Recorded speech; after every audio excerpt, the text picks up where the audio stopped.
This is a total nightmare for the Commanders. Two devastating injuries changing our entire season, criticism pouring on our star quarterback, and a decision that now seems like the front office's worst mistake. Are you ready for the harshest truth? Because I'm telling you this, what happened this week will mark us for the rest of the year. Stay until the end because this is just beginning. Friends, this is a stunning blow that no one saw coming, and it completely changes the landscape of our 2025 season. Austin Ekeler, our starting running back and a key piece of Dan Quinn's offense, is out for the entire season after an MRI confirmed what we all fear but no one wanted to accept, a complete tear of the right Achilles tendon. And the most painful part is that it was on a non-contact play against Green Bay on Thursday night. I'm telling you this, seeing Ekeler fall that way, just trying to make a basic cut while running a route with less than 6 minutes left in the game, broke my heart completely.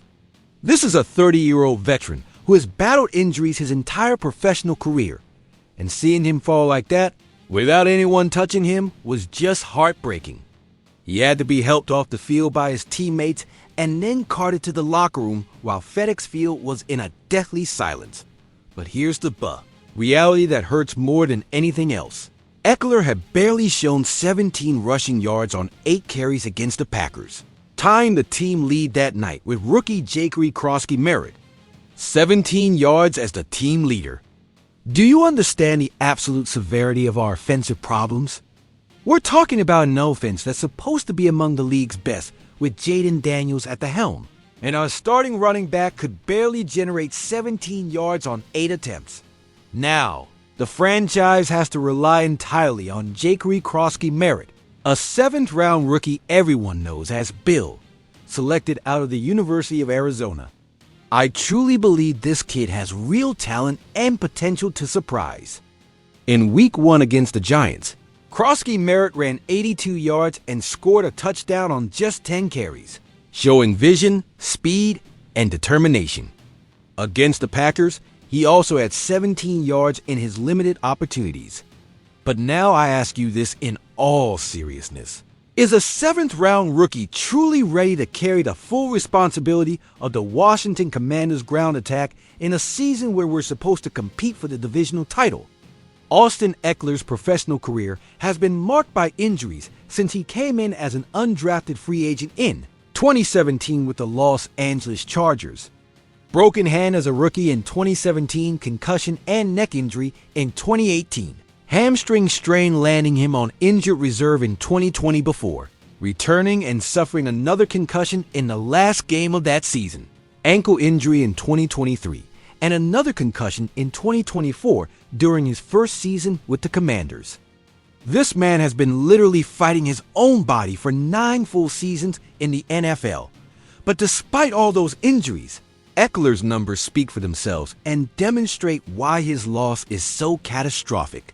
In total, he amassed 4,765 rushing yards and 43 rushing touchdowns on 1,081 carries during his career, along with 480 receptions for 4,288 yards and 30 receiving touchdowns. Those are elite player numbers of a running back who can not only carry the ball effectively, but also come out of the backfield and become a nightmare for any opposing defense. I'm telling you this with complete clarity. Losing Ekeler is not just losing ground yards or losing a starting running back. We are losing one of the best receiving backs in the entire league, a player who had the unique versatility to line up in multiple positions and create matchup problems for opposing defenses. His 480 receptions in 9 seasons made him a perfect escape valve for any quarterback, particularly for a young quarterback like Jayden Daniels, who sometimes needs quick and reliable options when the pressure comes. The impact of this injury goes far beyond the stats. Ekeler was the veteran in the running back room, the player who could guide rookies like Merritt, a consummate professional who perfectly understood Cliff Kingsbury's offensive system and could execute any concept the coordinators designed. He was the kind of player who could change the momentum of a game with a single play, whether running between tackles or moving to the slot as a receiver. Now Jayden Daniels, loses that escape valve he so heavily needs in his second NFL year. I strongly believe this will put even more pressure on our sophomore quarterback, who is already battling unfair criticisms after only 2 complicated games. Without Ekeler as a safe option in the backfield, Daniels will have to rely more on his wide receivers and his ability to make plays with his legs, which exponentially increases the risk of him getting injured too. Injury also brutally exposes the lack of real depth we have in the running back position. After Krosky Merrick, who else do we have? Who else can we rely on if the rookie gets injured or simply can't handle the workload of being an NFL starting running back? This is a franchise that was supposedly built to compete right now, not to develop rookies in critical positions during the season. The timing of this injury couldn't be worse.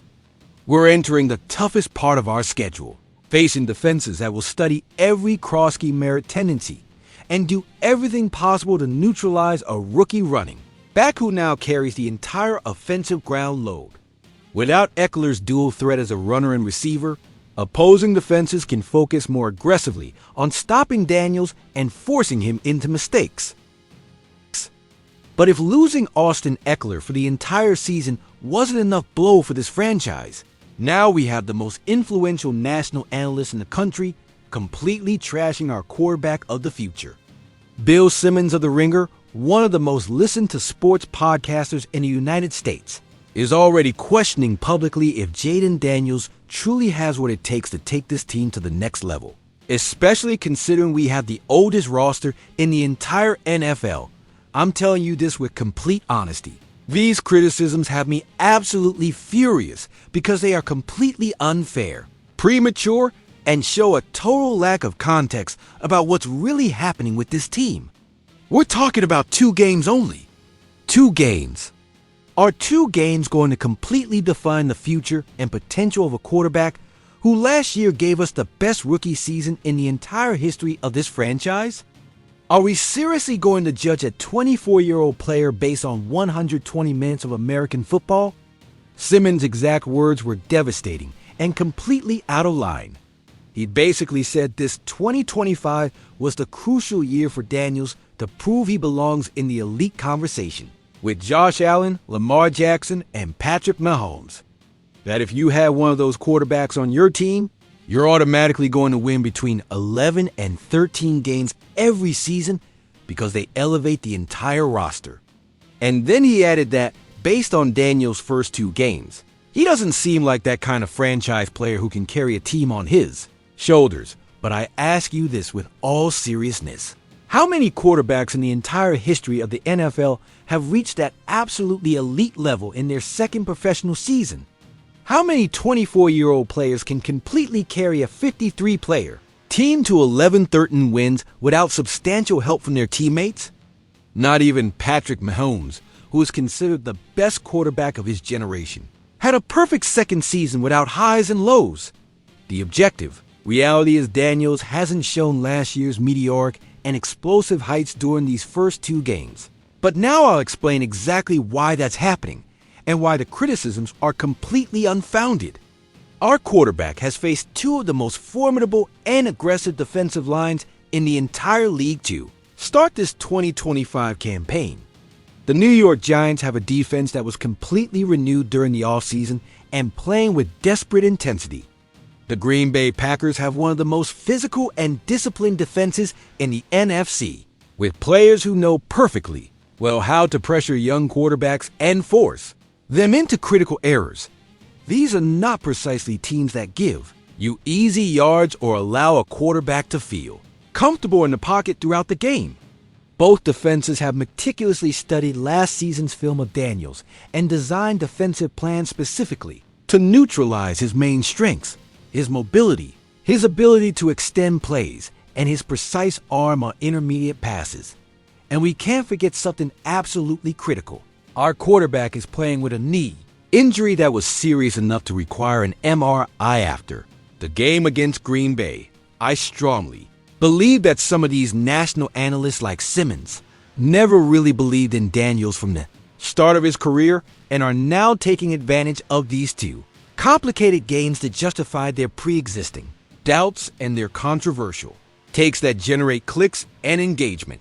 But here's what I know about Jayden Daniels based on having observed him throughout his rookie season and during these first 2 games.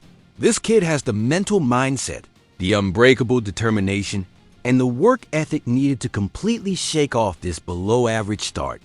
Do you remember exactly how last season started? It wasn't perfect from the first snap of the first game.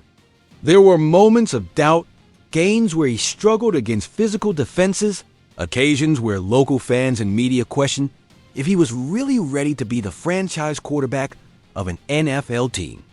The real issue here is not Jayden Daniels and his supposed lack of eliteness.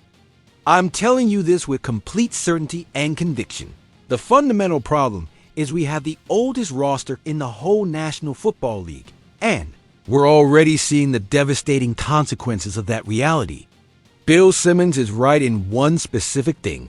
When you build a team with many veterans on the wrong side of 30, the constant fear is that those players won't physically hold up over a full 17-game season plus playoffs. And indeed, we've just lost a key player in Austin Ekeler, and also Dietrich Wise Jr. on the defensive line. Daniels is trying to operate behind an offensive line that has multiple veteran players dealing with their own physical limitations and health issues. He's trying to make plays with running backs who are not at 100% or, like in Ekeler's case, get injured at the most inopportune moment. He's working with receivers who, although talented, are also at different stages of their careers, and some are clearly in physical decline. The pressure the national media is putting on Daniels is completely disproportionate and unfair. They expect a 24-year-old quarterback in his second professional season to compensate for all the structural deficiencies of a roster that was built to compete in the short term but clearly has depth and health problems. They expect him not just to be an elite quarterback, but also a magician who can make 32, 33, 34-year-old players perform as if they were 25 again. Now I ask you this directly. Are you going to let 2 complicated games against prepared defenses completely define your opinion on the quarterback who led us to the playoffs for the first time in years last year? Are you going to listen to outside analysts who have probably seen less than 10 full games of Daniels in his entire career? Because I firmly believe Jayden Daniels will prove he belongs in that elite conversation.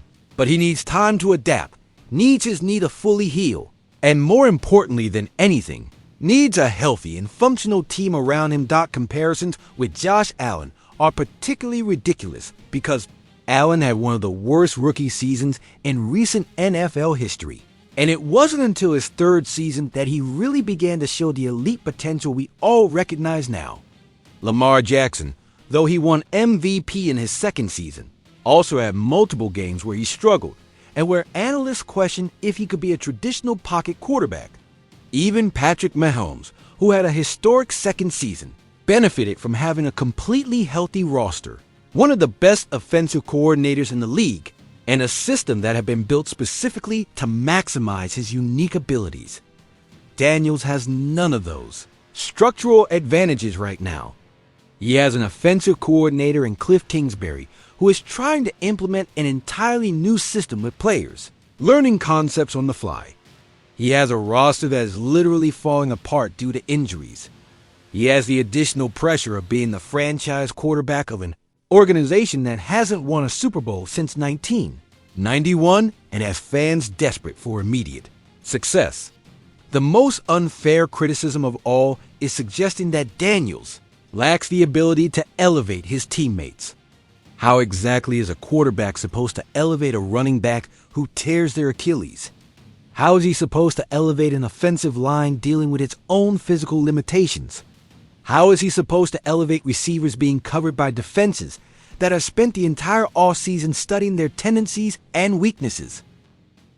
And here we come to the front office decision that now seems to have completely blown up in our faces and could halt this organization throughout the 2025 season. During the preseason, General Manager Adam Peters and the rest of the front office decided to trade Brian Robinson Jr. to the San Francisco 49ers in what at the time seemed like a logical and well-thought-out decision, considering we had Austin Ekeler signed as our starting running back and apparently healthy. But now I'm telling you this with total clarity.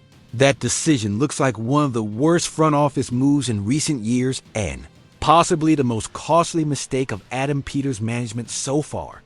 Brian Robinson Jr. successfully debuted with the 49ers, running 9 times for 33 yards as Christian McCaffrey's direct backup in Week 1, showing exactly the kind of power, vision, and reliability we desperately need right now after losing Ekeler for the entire season. Doc, can you imagine having Brian Robinson Jr. right now on our active roster?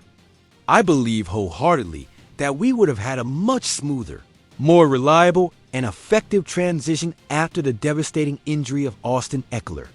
Robinson Jr. intimately knows our offensive system, having played here for multiple seasons. He knows all his offensive line teammates, perfectly understands Jayden Daniels' audibles and play changes, and has repeatedly shown he can effectively carry out the ground attack when circumstances require. Robinson Jr. is not just a competent running back. He's one who understands the culture of this organization, who has an established relationship with the coaching staff, and who had shown consistency and durability during his time with the Commanders. More importantly, he's a player who had demonstrated the ability to perform under pressure in critical moments, something that will be absolutely essential now that we completely depend on a rookie to handle our entire ground offense. Now, I ask you this with genuine disbelief. Why exactly did Adam Peters and the rest of the front office rush to trade Robinson Jr. so early in the season? Why didn't they wait at least until October or November to fully evaluate the roster's health and the effectiveness of our current running backs? It was absolutely obvious to anyone with basic football knowledge that with a 30-year-old main running back like Austin Ekeler, who had an extensive injury history, we would need real and reliable depth at the running back position. Doc, the irony of this situation is absolutely brutal and painful. We traded a young, talented, reliable running back familiar with our system for what exactly? What was the tangible benefit of that trade? What did we receive in return that justifies being in a position now where we completely depend on a 7th-round rookie to handle our entire ground offense during a season where we're supposed to compete for the divisional title and a playoff spot? According to available reports, the trade didn't bring us significant draft picks or immediately useful players. We essentially gave away a proven running back for salary space and the belief that Austin Ekeler could stay healthy throughout a full 17-game season. That gamble clearly didn't pay off, and now we're facing the consequences of a hasty decision that didn't. Consider the obvious risks of relying on a veteran running back with an injury history, but the situation is even worse when we consider the full context. It's not just that we lost Austin Ekeler on that horrible Thursday night against Green Bay. We also lost defensive end Dietrich Wise Jr. to a quadriceps injury that will have him out for the entire season. We also have tight end John Bates dealing with complications from a groin injury affecting his availability. It's as if the aging roster is collapsing exactly as the most pessimistic critics predicted during the offseason. Now we're in a position where Jayden Crosky-Merritt, a 7th-round rookie with just 2 games of professional experience, must immediately become our #1 running back without any reliable veteran behind him. What if Crosky-Merritt gets injured in the next game? What if opposing defenses find ways to neutralize a running back who doesn't have the necessary experience to adjust to different defensive schemes? I'm telling you this with complete honesty and frustration. This decision to trade Brian Robinson Jr. so early in the season will haunt this organization for the rest of 2025, especially if Crosky-Merritt can't handle the physical and mental workload that now falls entirely on his rookie shoulders, especially if we lose important games because we don't have the necessary depth in the running back position, especially if Jayden Daniels faces more pressure and more hits because opposing defenses don't respect our ground attack with an inexperienced running back. The decision looks even worse when we consider that the 49ers, our trading rivals in this deal, now have Robinson Jr. as a reliable and proven option behind Christian McCaffrey. If McCaffrey gets injured at any point during the season, San Francisco has an immediate replacement who knows the NFL, who can contribute from the first snap, and who doesn't need development or adjustment time. We, on the other hand, are hoping a seventh-round rookie can magically become an effective starting running back without making the typical mistakes of a player without experience. Timing of this decision also exposes deeper issues in roster building philosophy. Why build a team to compete immediately with expensive veterans and then not maintain necessary depth in critical positions?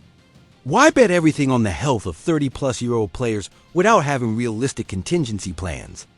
Why take unnecessary risks with trades when the stated goal is to compete for a championship? This decision to trade Robinson Jr. represents everything wrong with the win-now mentality when not executed correctly.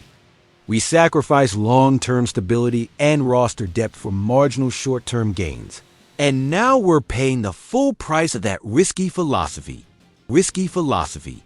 Commanders, this is exactly the kind of moment that completely defines a season and separates truly prepared teams from those who simply hope everything goes perfectly. Do you really believe that Jayden Daniels can overcome these completely unfair and premature criticisms to prove he belongs among the NFL elite quarterbacks? Can Jacory Crosky-Merritt truly fill the massive void left by Austin Ekeler and become the starting running back this team desperately needs? And was it truly a garish and unforgivable error to trade Brian Robinson Jr. so early in the season without fully evaluating all the associated risks? I'm telling you this with complete honesty.